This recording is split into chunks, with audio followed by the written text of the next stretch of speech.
दूसरा ये कि वन नेशन वन इलेक्शन पर कांग्रेस का क्या स्टैंड है?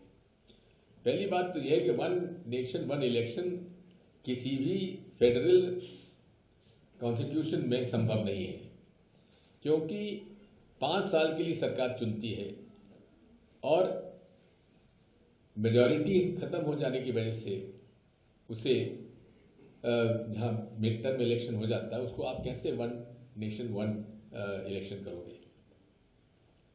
दूसरा आपका पहला क्वेश्चन था उसका पूर्ण शराब। सर 17 जो धार्मिक स्थल है वहां पे शराबबंदी की घोषणा देखिए मैं आपसे इतना ही कहना चाहता हूं कि शराबबंदी के बहुत प्रयोग हुए। आज गुजरात में केवल एक स्टेट है और बिहार दूसरी स्टेट है जहां शराब बंदी है, प्रोहिबिशन है, लेकिन सबसे ज्यादा आसान और सबसे ज्यादा अच्छी व्यवस्था शराब पीने वालों की गुजरात में और बिहार में दोनों जगह है। होम डिलीवरी हो जाती है और होम डिलीवरी के साथ जो साथ में शराब पीने के साथ जो ट्रीटमेंट लगता है उसकी भी सप्लाई साथ में भेजते हैं वो होम डिलीवरी में। अब जहां तक धार्मिक स्थलों की बात है, हम धार्मिक स्थलों का सम्मान करते हैं, लेकिन उसके साथ साथ दूसरी बातें भी हैं।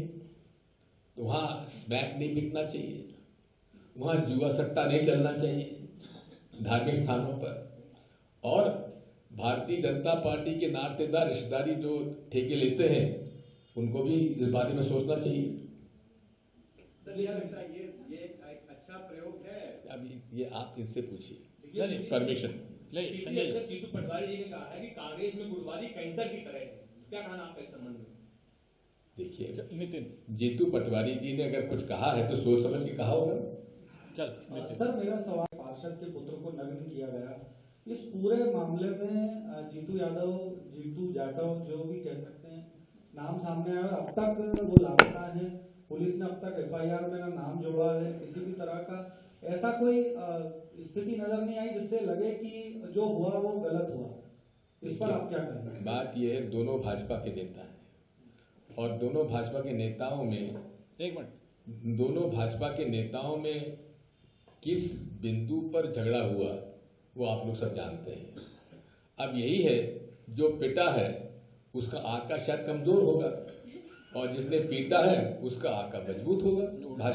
उल्टा हो रहा है। हाँ, दोनों के आका मजबूत है, तो दोनों आकाओं को ठीक करना चाहिए। चलो नवीन। सर मेरा सवाल ये है कि चाहे फिर ये भोपाल के भ्रष्टाचार का मामला हो, तो इसमें विपक्ष की भूमिका क्या है? मतलब विपक्ष की जो भूमिका है वो बिल्कुल शिथिल है, इसमें कहीं कोई सक्रियता नजर नहीं आती है। तो ये क्या विपक्ष सिर्फ आरोप लगाने के लिए है? क्या भूमिका है विपक्ष की? विपक्ष की भूमिका जितनी सक्षम हो सकती है।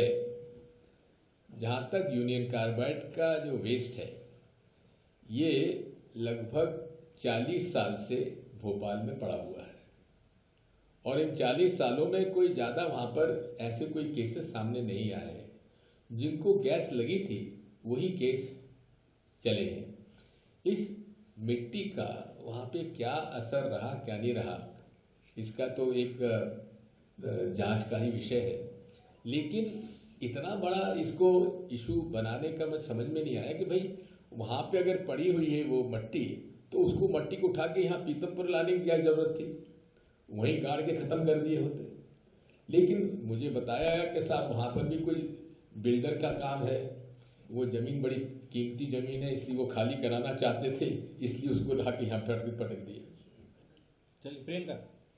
सर पार्टी गई तेल लेने बोला तो प्रदेश अध्यक्ष बना दिया, और इधर बीजेपी में बोला कि संगठन गया चूल्हे में तो निष्कासित कर दिया। तो पार्टी के साथ साथ विचारधारा भी बहुत अंतर है। जीतू पटवारी जी, आपने ही पिछले दिनों बयान था आपका कि उनसे ना तो मेरा कोई समन्वय है और ना ही नहीं बिल्कुल मैंने ये कहा उनको गालियां बकते कांग्रेस के पीछे। ऐसा है, आपको बड़ी गलतफहमी है। यदि आप ये दिग्विजय सिंह को जानते होते तो आप ये सवाल पूछते भी नहीं। मेरा बयान ये था, उन्होंने पूछा कि साहब नौजवान कांग्रेस की लीडरशिप और बुजुर्गों में समन्वय नहीं है, सामंजस्य नहीं है। मैंने कहा मुझे आप किस श्रेणी में रखते हैं, युवकों में रखते हैं या बुजुर्गों में रखते हैं? तो उन्होंने कहा साहब बुजुर्गों में। तो मैंने कहा भाई युवाओं के साथ मेरा तो बड़ा समन्वय अच्छा है। ये मैंने कहा कि मेरा समन्वय नहीं है। मेरा समन्वय, मेरी 40 साल की राजनीति है, 50 साल हो गए अब तो। 50 साल की राजनीति में मेरा किसी कांग्रेसी से भी झगड़ा नहीं रहा और किसी भी व्यक्तिगत रूप से किसी भाजपा और संघ के नेता से मेरा झगड़ा नहीं रहा। वैचारिक लड़ाई रही है और रहेगी, लेकिन निजी लड़ाई मेरी कभी नहीं रही। चलो भूपेंद्र। भाजपा क्यों नहीं बोलते और इस मुद्दे के खिलाफ क्यों खड़े नहीं होते? भाई आपस की लड़ाई है ये, भाजपा के नेता आपस की नहीं है, शहर में अगर नहीं, भाजपा सुन पार्षद का बेटा लीजिए, अगर भाजपा का नेता अगर पिट रहा है और भाजपा का नेता ही से पीट रहा है, तो ये तो आपस की लड़ाई है भाजपा की। कोई अगर गरीब पिटता, कोई निर्दोष पिटता, तो कांग्रेस लड़ाई लड़ती। अब भाजपा की लड़ाई कांग्रेस को लड़े, लेकिन किसी भी विषय पे नहीं लड़ती कांग्रेस। नहीं, आपको गलत फहमी है। आज ही हम लोग वहां होके आए, वहां पे जहाँ पे बाबा साहब अम्बेडकर की और रविदास जी महाराज की मूर्ति हटाई गई। एक आश्रम बना हुआ है, मंदिर बना हुआ है, वहां उस पर कार्रवाई नहीं हो रही है। और जिस बिल्डिंग में सरकारी कर्मचारी, अधिकारी प्राइवेट फ्लैट में रह रहे हैं, उस पे दुकानें अवैध बनी हुई हैं, उस पे नगर निगम का नोटिस चिपका हुआ है, वो नहीं टूटी। टूटा क्या? बाबा साहब अम्बेडकर की मूर्ति और संत रविदास जी का चित्र, वो टूटा है। ये मानसिकता है भारतीय जनता पार्टी की। 2019 में और बार बार नकारा जाता है दिग्विजय सिंह मॉडल को, इसके पीछे क्या था? पहली बात तो ये है, कोई दिग्विजय सिंह मॉडल नहीं है। ये तो एक साधारण राजनीतिक एक मुद्दे की बात है। मैंने आपसे शुरू में ही कहा था कि 5 सूत्र राजनीति के लिए आवश्यक है: संपर्क, संवाद, समन्वय, सामंजस्य, सकारात्मक सोच। तो जितनी भी यात्राएं हुई हैं इस देश में और विदेश में भी, चाइना का भी माओ त्से-तुंग का जो लॉन्ग वॉक था, वो क्या था? ये भी पदयात्रा ही थी उनकी। और दांडी मार्च महात्मा गांधी की। और इसी तरह से जब जैसे अडवाणी जी ने पैदल यात्रा तो नहीं करी, लेकिन यात्रा जरूर निकाली। शंकराचार्य जी ने तो 8 साल की उम्र में केरल के एक छोटे से गांव से लेकर नर्मदा जी तक उसने यात्रा की। तो की यात्रा में कार्यकर्ता से व्यक्तिगत संपर्क होता था, जिसका फायदा कांग्रेस को मिला। अभी भी वही हुआ राहुल गांधी के साथ, पर मध्य प्रदेश से वो गायब। ठीक, ऐसा अगर है तो आप जीतू पटवारी जी को राय दे दीजिएगा। चलो खुशबू। अगर प्रदेश अध्यक्ष बोल रहे हैं तो गुटबाजी होगी, और अगर गुटबाजी है और अगर कांग्रेस से नहीं संभल रही है तो उसका ठेका वो स्वयं मांग रहे हैं कि मुझे ठेका दे दीजिए, मैं संभाल लूंगा कांग्रेस को सुधार दूंगा। कौन? कैलाश विजयवर्गीय क्या कांग्रेस ठेका लेना चाहते हैं? सुधारने उनको ठेका लेने के लिए भाजपा में बहुत कुछ है। दिल्ली में चुनाव है, त्रिकोणीय मुकाबले को मिल रही है। सर आपकी भूमिका और क्या लगता है, कांग्रेस क्या इस बार वहां पे बना पाएंगी सरकार? देखिए, कांग्रेस पार्टी पूरी ताकत के साथ चुनाव लड़ रही है दिल्ली में। अब नतीजे 8 तारीख को मालूम पड़ेंगे। चलिए, आपकी कोई भूमिका? मेरी भूमिका वही है जो आपके सामने है। अच्छा, बहुत बहुत धन्यवाद। सर महेश्वर में आज कैबिनेट की मीटिंग हुई जिसमें शराबबंदी को लेकर फैसला किया जाना है। इसको मैं कह चुका हूँ।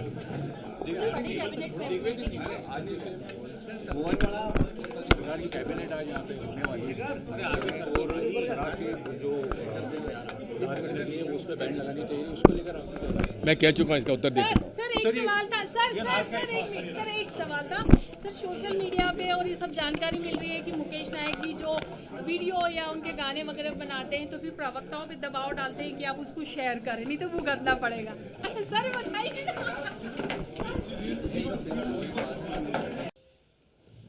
धन्यवाद अरविंद, धन्यवाद शर्मा जी, उपस्थित आदरणीय साथियों।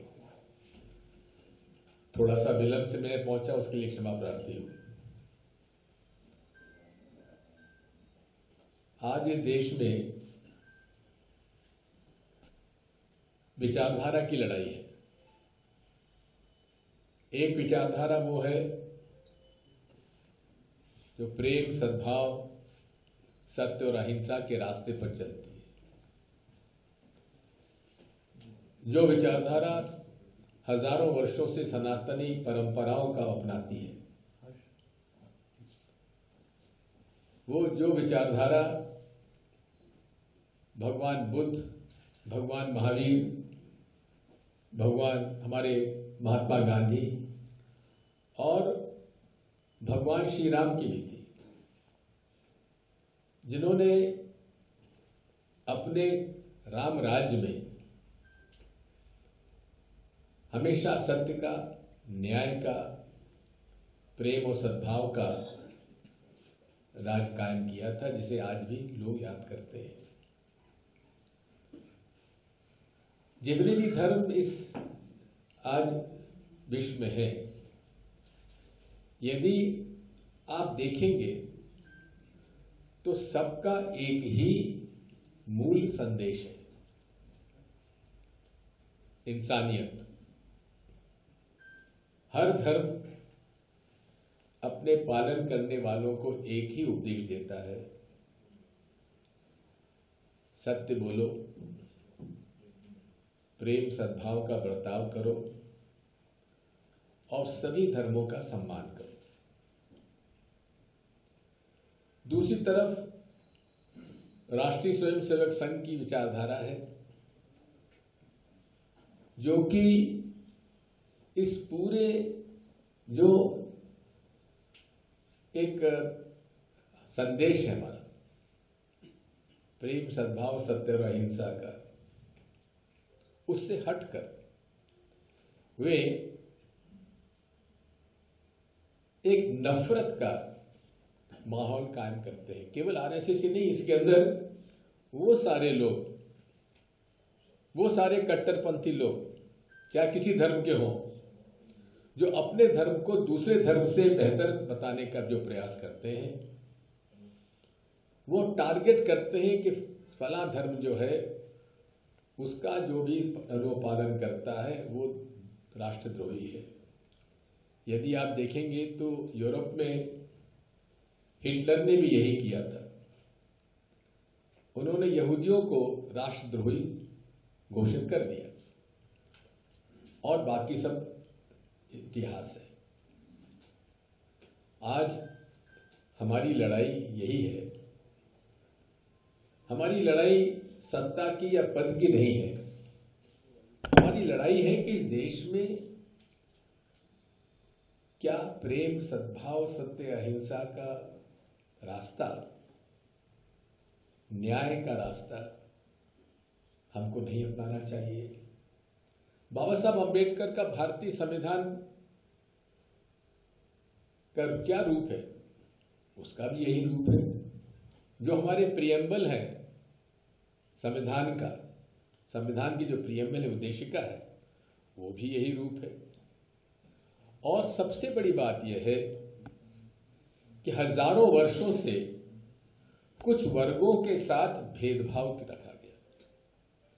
कुछ वर्गों को न तो जमीन का अधिकार था, न शिक्षा का अधिकार था और न रोजगार का अधिकार था।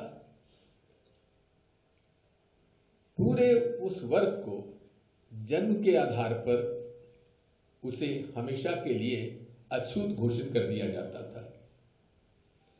इन सब बातों को लेकर भारतीय संविधान लिखा गया और महात्मा गांधी जी ने, पंडित जवाहरलाल नेहरू जी ने, सरदार वल्लभ भाई पटेल जी ने, गुलाम आजाद साहब ने, जो भी उस समय देश की सरकार 1949 में जो थी, उसमें जब भारतीय संविधान लिखने के लिए चर्चा हुई कौन को मौका दिया जाए, तो महात्मा गांधी जी ने कहा कि उसी व्यक्ति को देना चाहिए जिसने कि अपने जीवन काल में उत्पीड़न सहा है, जिसने गरीबी देखी है, जिसने हजारों साल के जो उस वर्ग पर जो प्रहार हुए हैं उसको भुगता हो और जो सुशिक्षित भी हो,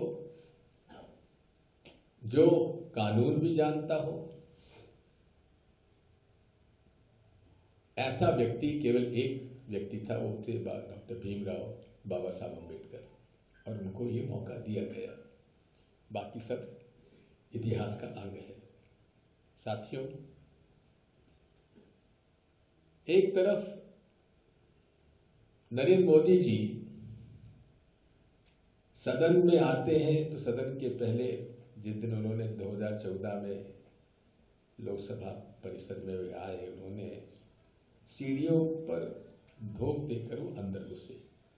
वे ये विश्वास रखने वाले व्यक्ति हैं जो लोकतंत्र के मंदिर पर अपना मस्तिष्क सीढ़ियों पर रखकर उन्होंने सम्मान किया है। लेकिन हुआ क्या? ठीक उल्टा। एक तरफ से विपक्ष को न बोलने का मौका और पूरे के पूरे विपक्ष को निलंबित करने के कई अवसर आए। अभी फिर उन्होंने 75 साल हुए संविधान को, उसके लिए आयोजन किया। भारतीय संविधान के 75 वर्ष की चर्चा लोकसभा और राज्यसभा में कराई, और उस सदन की कार्यवाही के समय अमित शाह जी, जो कि नरेंद्र मोदी जी के एक विश्वास पात्र व्यक्ति है और एक दूसरे की वे पूरक है, उन्होंने इस अपमानजनक तरीके से कहा कि ये क्या करते हो, अंबेडकर अंबेडकर अंबेडकर अंबेडकर कहते रहते हो। अरे इतनी बार भगवान का नाम लिया हो तो 7 बार स्वर्ग मिल जाता। ये क्या कहने की आवश्यकता थी? क्या ये सम्मानजनक वक्तव्य था अमित शाह जी का? इन सब बातों को लेकर कांग्रेस पार्टी ने और सारी वो पार्टियां जो कि मूल रूप से जिस विचारधारा का उल्लेख मैंने किया है, उस विचारधारा जो मानते हैं, उन लोगों ने मिलकर अमित शाह जी का विरोध किया और उनसे इस्तीफे की मांग की, उनको बर्खास्त किए जाने की मांग की। क्या कह सकते, क्या कारण है वो आप सब जानते हैं। इन सब बातों को लेकर 26 दिसंबर 2024 को 100 साल हुए। 100 साल पहले 26 दिसंबर 1924 में महात्मा गांधी जी ने बेलगांव में, बेलगावी जिसे अब कहते हैं, वहाँ एआईसीसी के सेशन का पहली और आखिरी बार उन्होंने अखिल भारतीय कांग्रेस कमेटी के अध्यक्ष पद पर वो रहे, और उस पर हम लोगों ने वहाँ पे चर्चा की। साथियों, कांग्रेस वर्किंग कमेटी ने प्रमुख रूप से 1 महीने के लिए जय बापू, जय भीम और जय संविधान घर घर तक संदेश पहुंचाने का हम संकल्प लिया है, और उसी के अभियान में हम आपके बीच में उपस्थित हैं। 27 जनवरी 2025 को माननीय मल्लिकार्जुन खड़गे, माननीय राहुल गांधी जी, माननीय प्रियंका जी व सभी वरिष्ठ कांग्रेस के नेता मऊ आएंगे और रैली को संबोधित करेंगे। आप सभी लोग सादर आमंत्रित हैं। साथियों, दूसरी बात यह है कि प्रदेश में आप देख रहे हैं किस तरह से डबल इंजन सरकार काम कर रही है। उदाहरण के लिए मैं आज ही ये एक स्थान पर सरकारी जमीन है जहां की भारतीय जनता पार्टी के नंबर 5 विधानसभा के माननीय विधायक जी ने बाबा साहब अम्बेडकर और संत रविदास जी महाराज की प्रतिमा का उन्होंने उद्घाटन किया। वहीं कल नगर निगम ने वो प्रतिमाएं तोड़ दी और बाबा साहब अम्बेडकर जी की मूर्ति को पैरों में रखकर वे वहां से ले गए। जब पता लगाया गया तो पता पड़ा कि साहब नगर निगम ने कार्रवाई की। हमने पूछा क्या नोटिस दिया कि साहब नहीं दिया। शिकायत किसकी है कि साहब तहसीलदार साहब ने। मैंने कहा लिखित आदेश कि साहब लिखित आदेश कुछ नहीं है। अब आप देखेंगे किस कदर भेदभाव किया जाता है। पहली बात तो यह है कि जहां से जो हमारे मास्टर प्लान से सड़क निकल रही थी वहां से सड़क नहीं निकाली। ये शहर तो है बिल्डर्स के हाथ में पहुंच गया है। बिल्डर ही मास्टर प्लान बनवाते हैं, बिल्डर ही चुनाव जितवाते हैं और बिल्डर ही भारतीय जनता पार्टी के वर्कर के रूप में काम करते हैं। तो सड़क मास्टर प्लान में कहीं और है, उन्होंने दूसरी जगह से निकाल दी, जिसमें कि 400 अनुसूचित जाति और जनजाति के लोगों के मकान तोड़ दिए गए। और उन सबको हम लोगों ने, जब कांग्रेस सरकार थी 1993 से 2003 के बीच में, उनको आवासीय पट्टे दिए गए थे। किनको दिए गए थे? आवासहीनों को पट्टे दिए थे। लेकिन कुछ बिल्डर्स को इससे उनकी जमीन कुछ शायद चली जाती, इसलिए उन्होंने मास्टर प्लान की बिना मंजूरी के उन्होंने सड़क दूसरी तरह से डाइवर्ट कर दी। इस तरह के अनेक उदाहरण सामने हैं। भारतीय जनता पार्टी ने जो मॉडल ऑफ गवर्नेंस दिया है, जिसको मैं गुजरात मॉडल ऑफ गवर्नेंस कहता हूं, उसमें एक सिस्टम डेवलप किया गया है। मोदी जी ढूंढते हैं कि सबसे भ्रष्ट अधिकारी कर्मचारी कौन हो सकता है और उसको वो विश्वास में लेकर उसको पद दिए जाते हैं और फिर कहते भाई देखो तुम जितना कमाओ उसमें हिस्सा भारतीय जनता पार्टी को मिलना चाहिए। खूब खाओ, खूब खिलाओ और पकड़े जाओ तो मोदी जी कहते हम हैं ना, क्यों चिंता करते हो। 2003 से लेकर आज तक मध्य प्रदेश में केवल 18 महीने छोड़ दें तो अनेक भ्रष्टाचार के बड़े बड़े प्रकरण हुए। व्यापम से लेकर ई टेंडर जैसे अनेक भ्रष्टाचार के प्रकरण हुए। ब्लैक लिस्टेड कंपनीज को ही ठेका दिया जाता है, ब्लैक लिस्टेड कंपनीज को ही बड़े बड़े काम दिए जाते हैं और उसमें कोई पूछने वाला नहीं। हम शिकायत करते हैं, शिकायत की सुनवाई नहीं होती है।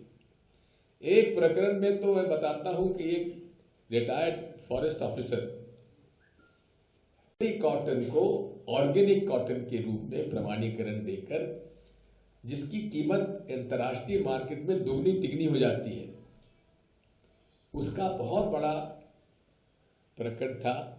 और वहां के एक पत्रकार सेंगर ने जो लपेटा चलाते उन्हें काफी रिसर्च करके मुझे बताया, जिस पर मैंने प्रधानमंत्री जी को पत्र लिखकर कहा कि इसकी जांच होना चाहिए।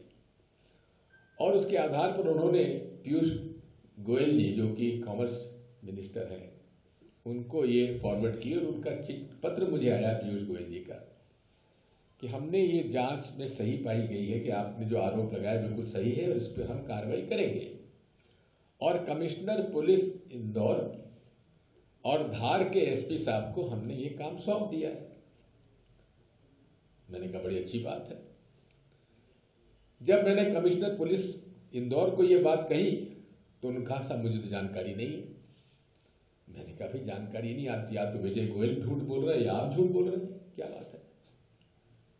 धार के एसपी साहब को फोन लगाया तो उन्होंने कहा साहब हमारे पास जानकारी तो आई है और हम उस पर कुछ प्रयास कर रहे हैं। एक यहाँ का धार जिले का बेटमा का एक कोई चौधरी है, उसने ऑर्गेनिक कपास का सर्टिफिकेट सिक्किम के एजेंसी से उसने प्रमाणीकरण दिया है। सिक्किम, ये धार एसपी साहब का मुझे बयान था। आप समझ सकते हैं कि किस तरह से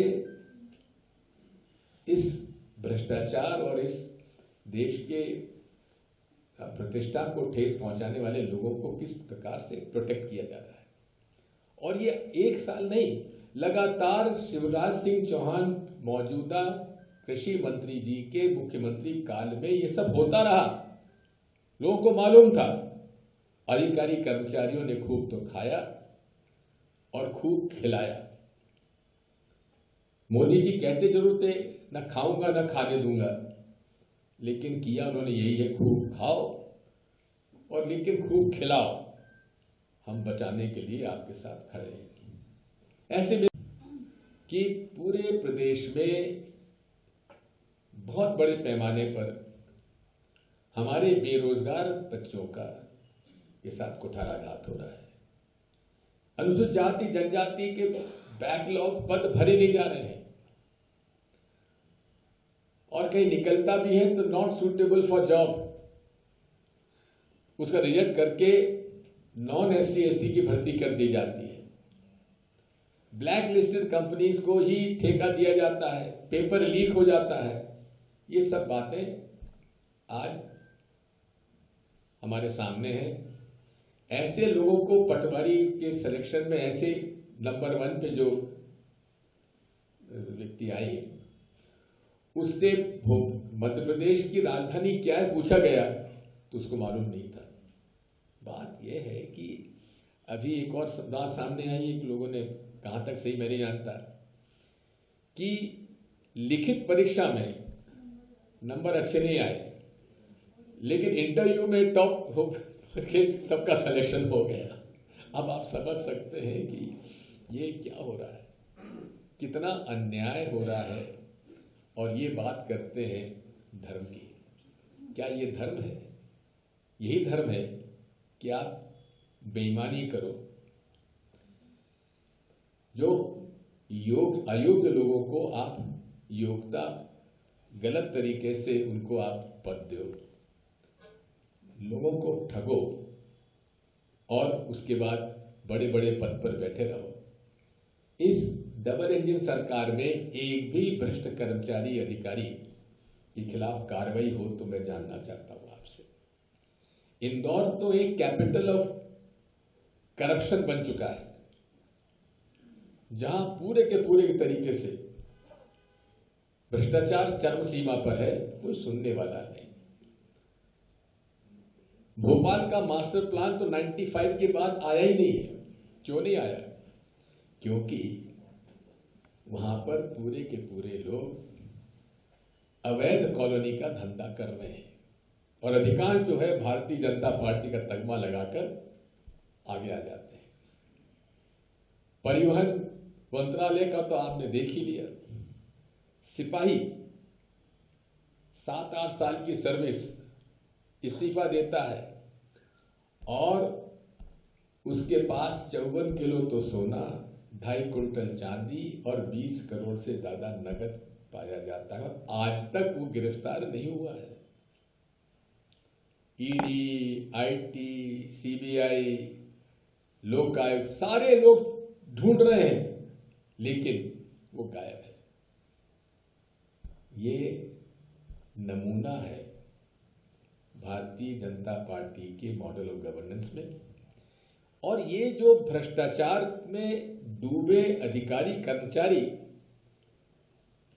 जब चुनाव आता है उनको ये डर लगता है कि यार कांग्रेस सरकार आ जाएगी तो हमारे खिलाफ कार्रवाई होगी, इसलिए वो सारे के सारे बेईमान भ्रष्ट अधिकारी कर्मचारी भारतीय जनता पार्टी कार्यकर्ता के रूप में काम करते हैं, पेड बीजेपी एम्प्लॉइज हो जाते हैं। छोटे से छोटा पुलिस से लेकर बड़ा से बड़ा पुलिस या रेवेन्यू, ये लोग सब जो है मिलकर भाजपा के लिए काम करने लगते हैं। लेकिन ज्यादा दिन चलेगा नहीं। आज देश में गरीब गरीब होता जा रहा है, अमीर अमीर होता जा रहा है, महंगाई बढ़ती जा रही है। गरीब गांव के मजदूर की मजदूरी नहीं बढ़ी, शहर के मजदूरों की मजदूरी नहीं बढ़ी, घर का खर्चा बढ़ गया, सरकारी स्कूल बंद हो रहे हैं, प्राइवेट स्कूल की फीस बढ़ती जा रही है, सरकारी अस्पताल में दवाई नहीं है और सरकारी अस्पताल प्राइवेट अस्पताल में दवाई महंगी होती जा रही है। पैकेज चलता है आजकल, हर अस्पताल का पैकेज है, और किसी से बात करो तो जय सिया राम और कुछ नहीं है। हम कट्टरपंथी ताकतों के खिलाफ हैं, हम धार्मिक सद्भाव के पक्ष में हैं, धार्मिक उन्माद फैलाने वालों के खिलाफ है। और वो लड़ाई भारतीय संविधान में जो हमारी उद्देशिका है उसके अंतर्गत ही हम लड़ेंगे। बहुत बहुत धन्यवाद। कोई प्रश्न पूछना चाहता पूछ लीजिए। प्रदर्शन में भी कांग्रेस के पार्षद तक नहीं आते, आप 2 लाख की बात ये एक बात सुन लो, याद रखो, सत्ता पक्ष की राजनीति अलग होती है, विपक्ष की राजनीति अलग होती है। फर्क यही है, वही सड़क पे लड़ाई लड़ सकता है विपक्ष में जो साफ सुथरा है, जो कि डरेगा नहीं, जिसको धंधा करना है, जिसको ठेके लेने हैं, वो क्या विपक्ष की राजनीति कर सकता है क्या?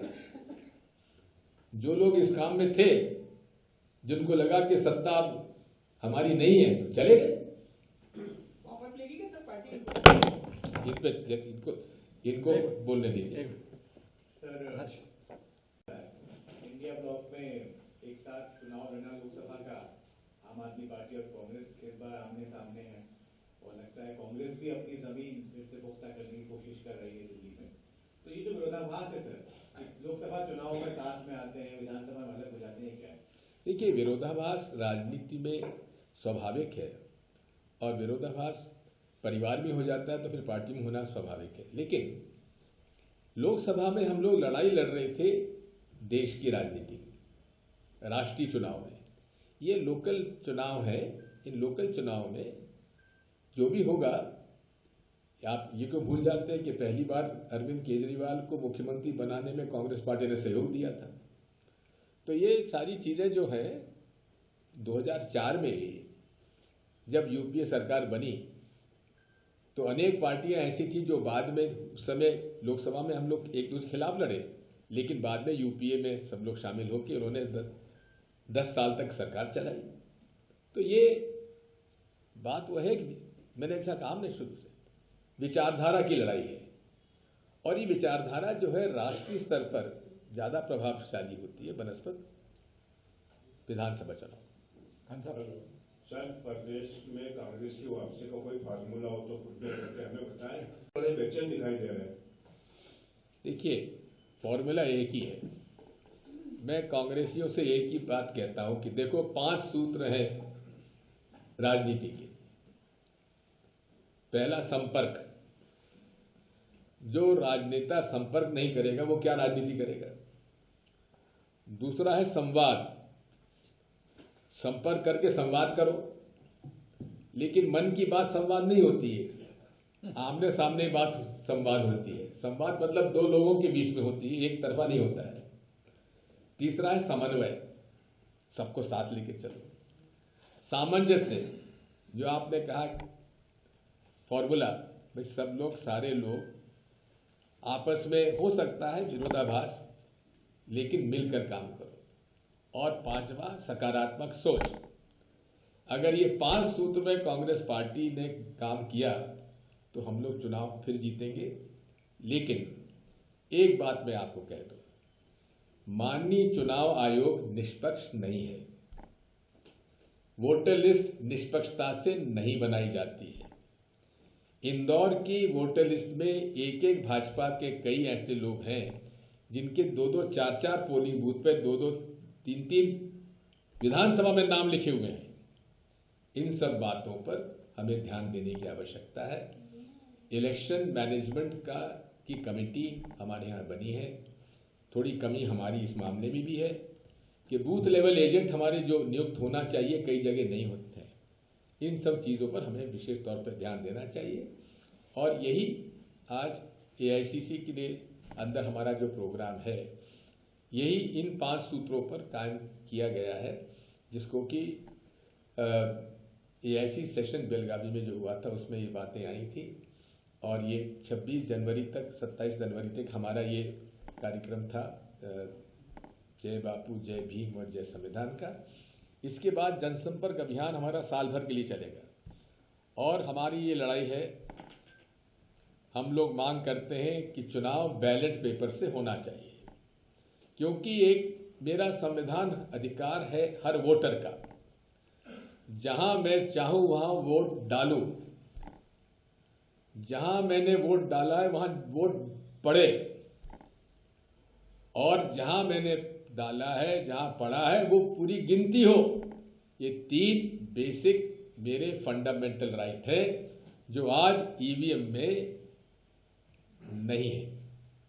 इसलिए हमारी लड़ाई अदालत में चली रही है, जमीन पर भी लड़ाई हम लोग लड़ेंगे और कोशिश करेंगे कि हमारी जो 3 फंडामेंटल राइट है हर वोटर का, आपका भी उतना ही अधिकार है कि जहां आप चाहें वहां जहां वोट डालें और वहां वोट रजिस्टर हो और उसकी पूरी 100% गिनती होना चाहिए। लोग कहते हैं समय लगेगा बहुत, बिल्कुल समय नहीं लगेगा। आपने 14 टेबल लगा रखी है काउंटिंग की, अरे 14 टेबल से आप बढ़ा के 50 टेबल कर दो, 100 टेबल कर दो। क्या अधिकारी कर्मचारी की कमी है क्या? कोई स्पेस की कमी है क्या? आसानी से 5-6 घंटे में काउंटिंग पूरी हो सकती है। ये बहुत बड़ा राष्ट्रीय षड्यंत्र है और इसमें अंतर्राष्ट्रीय क्षेत्र के का क्या हस्तक्षेप मैं नहीं जानता, लेकिन कोई भी डेवलप्ड कंट्री की डेमोक्रेसी में आज ईवीएम से वोटिंग नहीं होता। सिंधिया जी का जहां तक सवाल है, उनकी बेचैनी शायद आपको जानकारी ज्यादा होगी, मुझे नहीं है। एक मिनट कांग्रेस में आने की सुगबुगाहटें तेज हैं, ये मेरा प्रश्न। आप तुलसी सिलावट जी से पूछ लीजिए। आप सुनिए, बहुत सारे भ्रष्टाचार के मामले उस समय भी सामने आए। बिल्कुल है। तो क्या आप इसको राजनीतिक समस्या मानते हैं कि यह सामाजिक विकृति है, स्वभाव का है? भ्रष्टाचार कोई एक आदमी नहीं होता है कि सिस्टम बन गया है पूरा। तो ये भ्रष्टाचार शिष्टाचार में तब्दील हुआ, आज से तो नहीं हुआ, सालों की परंपरा चल गई है। तो इसको आप क्या मानते हैं, सामाजिक समस्या मानते हैं राजनीतिक? और दूसरा, जो परिवहन मंत्री आज की तारीख में है, आपने परिवहन मंत्रालय का जिक्र किया, वो भी कांग्रेस से इधर आए हैं, तो भ्रष्टाचार की गंगा तो उधर से आई है ना। पहली बात तो ये है, आपने 2G 3G कोल का बताया, इन सारे प्रकरणों में मंत्रियों तक की जेल हुई है कि नहीं हुई है? और हम ही लोगों ने, हमारी सरकार ने ही वो केस दायर किया था। क्या भारतीय जनता पार्टी ने एक प्रकरण बता दीजिए, क्या भ्रष्टाचार मोदी जी के राज में भ्रष्टाचार नहीं हुआ? उस पर कोई कार्रवाई हुई आज तक क्या? एक। दूसरा, हमेशा से याद रखिए, मैं भी 10 साल तक मुख्यमंत्री रहा, कहीं भी कोई शिकायत आती थी तो शिकायत जिसके खिलाफ हुई उसी को जांच करने के लिए नहीं दी जाती थी। आज मैंने आपको अलग से बताया है। बात यही है कि हमने जहां भी भ्रष्टाचार का प्रकरण आया, हमने कार्रवाई की, जांच करवाई, दोषियों के खिलाफ कार्रवाई भी करी। मैं तो आपसे पूछना चाहता हूं, क्या इंदौर में भ्रष्टाचार नहीं हो रहा है? नगर निगम में, प्रशासन में क्या कोई किसी भी एक के खिलाफ भी कार्रवाई हुई है? यहां के रेवेन्यू रिकॉर्ड में क्या अफरा तफरी नहीं हुई है? सरकारी जमीन किन किन बड़े बिल्डर्स के पास पहुंच गई, क्या आपको जानकारी नहीं है? उनके खिलाफ क्या कार्रवाई हुई है? चलिए, मेरा ये सवाल है कि भारतीय राजनीति में जब से गठबंधन की राजनीति का दौर शुरू हुआ है, इसी के साथ में सिद्धांतहीन और परस्पर विरोधी विचारधारा का मेल भी होने लगा है, जिसका मकसद एक ही है कि सत्तारूढ़ दल को हटाया जाए राज्यों के चुनाव में या लोकसभा के चुनाव में। ये सिद्धांतहीन राजनीति इसी तरह से निरंतर जारी रहेगी। दूसरा ये कि फ्री में जो चीजें देने का सिलसिला शुरू हुआ है, इसने पूरी भारतीय अर्थव्यवस्था को छिन्न-भिन्न कर दिया और आगे के समय में बहुत खतरनाक परिणाम इसके सामने आएंगे। कांग्रेस नेता के तौर पर आप इन दोनों का क्या समाधान सोचते हैं? देखिए, इसीलिए मैंने शुरुआत में कहा था कि लड़ाई विचारधारा की है, और विचारधारा की लड़ाई ही हमारे किसी भी प्रजातंत्री लोकतंत्र में लड़ाई का जो मुद्दा है वो विचारधारा ही होती है कि आखिर हमारी जो नीतियां हैं, हमारे नियम हैं, वो किसके पक्ष में हैं। अगर आप आज देखेंगे कि एक जमाना वो था जहां अमीर लोग अधिक टैक्स भरते थे और गरीब लोगों से टैक्स कम लिया जाता था। यानी कि अमीर लोग डायरेक्ट टैक्स देते हैं और जो गरीब तबका होता है वो नॉन इनडायरेक्ट टैक्स देता है। यानी कि पहले सेल्स टैक्स था, वैट था, अब जीएसटी आ गया है। अब उल्टा हो गया है, अब इनडायरेक्ट टैक्स ज्यादा वसूल किया जा रहा है, डायरेक्ट टैक्स कम वसूल किया जा रहा है। आप और हम यदि इनकम टैक्स देते हैं तो 30% से ज्यादा देते हैं, लेकिन बड़े बड़े कॉरपोरेट्स पर क्या टैक्स है? 22%। यानी कि जो अरबपति हैं उन पर टैक्स रेट कम है और इंडिविजुअल्स पर टैक्स रेट ज्यादा है। और जीएसटी के तो हालत अब ये हो गई है कि आपने पॉपकॉर्न खरीदा, सादा पॉपकॉर्न है तो उस पर एक टैक्स रेट है, उसको अगर आपने सेक लिया उसमें नमक डाल दिया तो उसकी टैक्स जीएसटी अलग है, उसको कैरेमलाइज कर दिया तो उसकी टैक्स रेट अलग है। अगर ब्रेड है तो उस पर एक टैक्स रेट है, उस पर आपने मक्खन लगा दिया, क्रीम लगा दी तो अलग से टैक्स रेट हो गया, और उस क्रीम के अंदर आपने जैम लगा दिया तो अलग से टैक्स रेट हो गया। तो इस जीएसटी से तो किसका भला हो रहा है? और मैंने तो जिस दिन जीएसटी का कानून आया था उसी दिन कहा था कि अगर आप मेरा राज्यसभा का भाषण आप उस समय का देख लीजिए, मैंने कहा था उन्हीं देशों में जीएसटी सिंगल पॉइंट टैक्स हुआ है, सफल हुआ है, जहां रेट या तो एक है या दो है। मल्टीपल टैक्स रेट में जीएसटी कभी सफल नहीं हो पाती है। आज हालत यह है कि 5 स्लैब्स है और उसके बाद फिर सेस अलग है। चाइना ने भी मल्टीपल टैक्स रेट के हिसाब से जीएसटी लगाई थी, वहां पे सिंगल रेट लगाया था, मल्टीपल टैक्स रेट लगाई थी, वहां असफल हो गया, उन्होंने फिर सिंगल टैक्स पे रेट पे आ गए। तो आज मैं तो कहूंगा कि मोदी जी को अगर टैक्स पेयर के लिए कोई सुविधाजनक कोई बात करनी है तो उनको जीएसटी की 1 या अधिक 2 रेट रखें।